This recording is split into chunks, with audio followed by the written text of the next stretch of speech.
Imagine writing an important email to your manager at work or your professor at university, and instead of choosing professional words, you use casual slang like, "Hey, what is up?" or "Thanks a bunch." Your manager looks at the screen, frowns, and immediately thinks you are being rude, unprofessional, or lazy, even though you were just trying to be friendly. Mixing up formal and informal English is one of the most common mistakes intermediate learners make, and it can completely ruin your professional relationships or academic success without you even realizing it. It is a massive problem because English changes completely depending on who you are talking to. Using casual street words in an office makes you look unprofessional, but using strict textbook grammar at a casual barbecue party with friends makes you sound like a rigid robot. Welcome to English Conversation Hub. I am Oliver. And I am Ava. We are absolutely thrilled to welcome you to today's lesson. Learning when to use professional English and when to use relaxed English is a major milestone in your fluency journey, Oliver. And today we are going to break down the differences completely. Exactly, Ava. Many students tell me, Oliver, I know a lot of vocabulary words, but I never know which words are appropriate for a business meeting and which words are safe for a friendly text message. Today, we are going to provide a long, rich, and highly detailed listening practice session to help our listeners navigate these two different worlds. How are you doing today, Ava? I am doing fantastic, Oliver. I have a fresh, hot cup of black coffee ready, and I am incredibly excited for this conversation. We are going to speak casually and naturally, maintaining a comfortable, slow, and steady pace, so our listeners can absorb high-quality sentence structures and idioms effortlessly. Perfect. Sit back, relax, train your ears to our voices, and let us explore the real differences between formal and informal English together. Let us start by looking at the core definition of these two styles. Formal English is the language we use for serious, official, or professional situations. This includes writing business letters, sending official emails, giving presentations at work, or speaking during a job interview. It is serious, respectful, and strictly follows grammar rules. Informal English, on the other hand, is the relaxed language we use with our friends, our family, or our close colleagues. It uses short expressions, casual phrasing, and common idioms. I remember a funny story from my past regarding this issue, Ava. When I first started working at a corporate office, I wanted to impress my new director. I needed to inform him that I could not attend a morning meeting because I had a doctor's appointment. Instead of writing a polite, formal note, I sent a quick text message that said, "Hey, cannot make it tomorrow, got a bit of stuff to do." The next day, my supervisor pulled me aside and told me that my message was way too casual for a director. I felt so embarrassed. I had to sit down at my desk and really figure out how to adjust my tone for the workplace. Let us stop here for a moment to explain this first essential phrase for our listeners.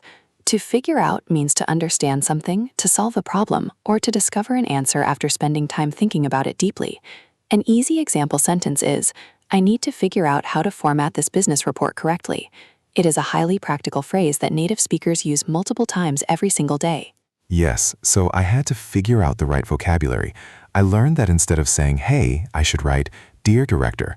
Instead of saying, "Cannot make it," I should write, "I will be unable to attend."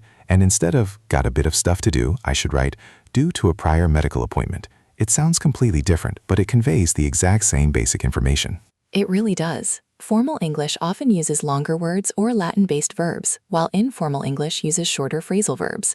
For example, in a business presentation, a native speaker might say, "We need to examine the quarterly data." But if they are just chatting with a friend at a cafe, they will say, "Let's look at the numbers." Both sentences mean the exact same thing, but the choice of the verb changes the entire mood. That is a brilliant point, Ava. Another massive difference is how we greet people. If you are walking into a casual birthday party or meeting your cousin at the park, you don't walk up to them and say, "Good evening, how do you do?" That would sound incredibly strange and stiff. Instead, you just walk over cheerfully, smile, wave your hand, and say, "What's up?" Let us break down this second very popular expression for our audience. The phrase, "What is up?" is an authentic, informal way to greet a friend, a family member, or a close acquaintance. It means, "Hello, how are you?" or "What is happening in your life right now?" An easy example sentence is, "What's up, Mark? Are you coming to the football match tonight?" It instantly creates a friendly, relaxed atmosphere. Exactly. But if you walk into a formal job interview, you absolutely cannot say "What's up?" to the interviewer. You must say, "Good morning. It is a pleasure to meet you." Greetings establish the boundary of the conversation immediately. If you start with the wrong greeting, it is very difficult to redirect the tone later. That is so true, Oliver. Another area where learners struggle is with contractions. Contractions are when we shorten words, like turning "do not" into "don't" or "I am" into "I'm." In casual daily conversation, native speakers use contractions about 90% of the time because it helps them speak faster and smoother. But in formal essays or official legal contracts, we avoid contractions completely. We write out each word fully to maintain maximum respect and clarity. Yes, and avoiding contractions in speech can actually make you sound very formal. If you say, I do not know, it sounds much stronger and more official than saying, I don't know.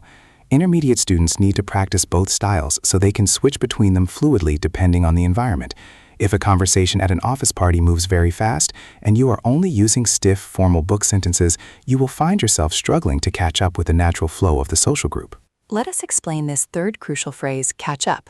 To catch up means to reach the same quality, speed, status, or level as someone or something that is currently ahead of you. For example, if you miss the first 10 minutes of a movie, you have to ask your friend to explain the plot so you can catch up. In a language context, an example sentence is, I missed 2 weeks of our English business course, so I must study extra hard this weekend to catch up. To avoid always needing to catch up in social situations, you should listen to casual conversations, podcasts, and modern movies. This helps your brain realize that real life does not sound like a legal document. In real life, native speakers use idioms and casual shortcuts. If you only study formal grammar guides, you will be completely lost when you step onto the streets of London or New York because your ears will not recognize the street patterns. But if you practice both, your brain will naturally start to catch on to when a certain phrase is appropriate. Let us pause here to highlight this fourth useful phrase, catch on. In this specific context, to catch on means to finally understand a concept, realize a meaning, or become familiar with a new pattern or habit after some time or repetition. An easy example sentence for daily practice is, at first using phrasal verbs was very confusing, but after listening to casual podcasts, my mind began to catch on. That is the beauty of regular listening practice. Your brain automatically absorbs the subtle context clues. For example, you'll notice that in an informal email to a close friend, you can end the message with cheers, best, or see you later. But in a formal business query to a client, you must close with sincerely, best regards, or yours faithfully. Yes, those small details matter immensely. Let us look at one more common scenario. Imagine you are working in an office team and a major project goes wrong. The computer system crashes or an important package is lost.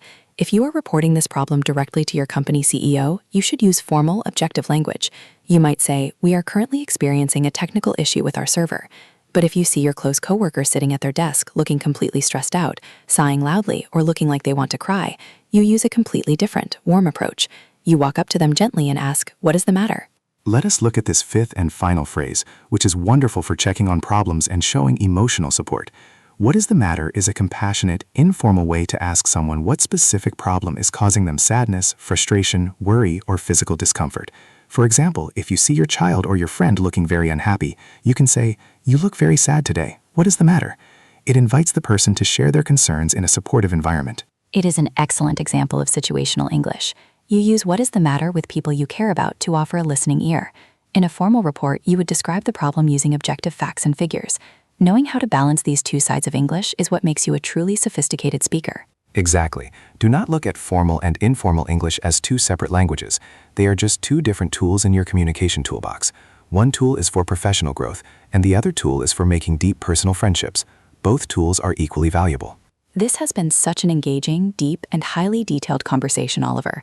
I am absolutely certain that if our intermediate listeners keep these examples in mind, they will be able to speak correctly and confidently in any environment. I agree completely, Ava. By practicing your listening with these long conversations, your brain is building the exact flexibility you need to achieve true fluency. Let us summarize a highly effective sentence framework from today's lesson that you can practice using to manage your professional or personal life. Whenever you are faced with a choice, a problem, or a situation that requires a clear solution, use the structure, I need to figure out. For example, you can say, I need to figure out how to write this official letter, or I need to figure out the casual phrases for my trip. It is authentic, clear, and incredibly useful. Now we have a very friendly, interactive question for all of our wonderful viewers practicing with us today. Please type your answer in the comment section below. Do you find formal English or informal English more difficult to learn? We absolutely love reading your stories, and we promise to connect with you in the comments. If you found this extended listening practice lesson valuable and you want to start mastering the differences between professional and casual English, please take a quick second to click the like button and share this video with your fellow students. And don't forget to click that subscribe button and turn on the notification bell so you never miss our slow, natural, and highly detailed lessons here on English Conversation Hub.